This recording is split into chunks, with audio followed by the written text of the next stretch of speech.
السلام عليكم ورحمة الله تعالى وبركاته.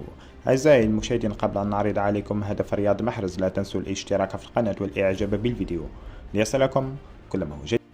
إذا تجرى في هذه الأثناء مباراة منتخبنا الوطني الجزائري ضد نظيره المنتخب اللايبيري لحساب الجولة السادسة والأخيرة من تصفية كأس إفريقيا المغرب 2025، وتلعب المباراة على ملعب حسين أيت أحمد الجديد بتيزي والزواع، وتشير النتيجة بفوز المنتخب الوطني الجزائري بهدفين لهدف، حيث سجل الهدف الأول للمنتخب الوطني عيسى مانديا، وسجل الهدف الثاني للمنتخب القائد رياض محرز الذي صام عن التهديف مع المنتخب الجزائري لمدة عام ونصف. وسجل محرز الهدف برأسية من تمريرة حاسمة من أمين جويريا، حيث يسيطر المنتخب الوطني على المباراة بالطول والعرض في أداء مميز من أشبال الناخب الوطني فلاديمير بيتكوفيتش.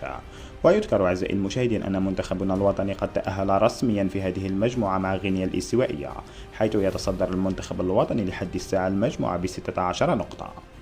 وهنا بدوركم أعزائي المشاهدين، شاركونا الآن بآرائكم في التعليقات، ولا تنسوا الاشتراك في القناة والإعجاب بالفيديو ليصلكم كل ما هو جديد.